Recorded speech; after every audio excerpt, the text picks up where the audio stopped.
UFC 107, Penn versus Sanchez. Saturday, December 12th. Check your local listings. Frank is getting beat up here. The power shots of Brock Lesnar. He's got so much power in those fists, Mike.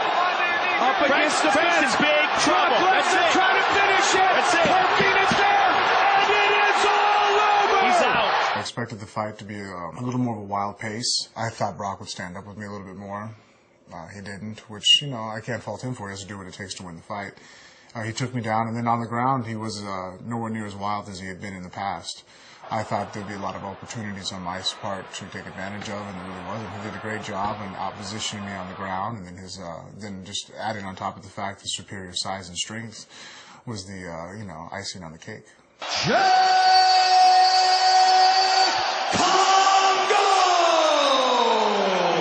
Great reach, good right hand, he has sound stand-up with some great knees. Obviously his wrestling is not probably the best wrestling. I think his strength and athleticism helps out a lot in those areas. I think his ground and pound is actually pretty dangerous. I think that it's not given enough credit. I think he's pretty well conditioned. You know, even when he takes a bad beating, he seems like he still stays in there. You know, in the fight with Cain Velasquez, you know, he was getting mauled for 15 minutes and he didn't really look like he threw in the towel. You know, he just threw very poor technique, had no answer. I don't really have anything to prove by standing up with him, but that's where he could do the most damage in the fight. That's where he's going to feel the most comfortable. That's where his heartbeat will be most relaxed. That's what he does best. No one is shocked by the fact that his ground game is amongst some of the worst ground game we have in the heavyweight division. You know, I hope to take advantage of that. I feel that I'm pretty decent on the ground, and I'm looking to make myself even better. If I grab him and get him to the ground, I think that that's definitely plays into my advantage to winning the fight, more so than trying to stand up and have a boxing match with him. If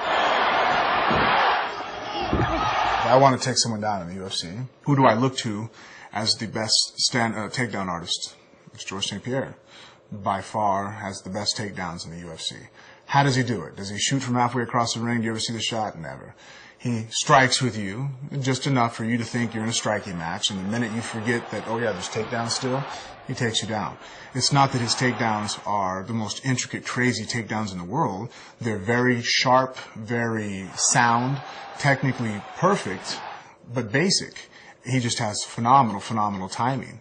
And that's what I look to do in this fight with Cheick. I go out there and strike with him and look for my opportunity, and when it comes, take advantage of it. Every time he goes to throw a kick, if I catch it and it doesn't knock me out, well, he's going down. That's going to limit a lot of his techniques, you know, and so that's what I look to take advantage of in the fight, you know. Eventually, you know, from in the clinch, you know, we'll get the takedown. Am I going to get it in the first 30 seconds?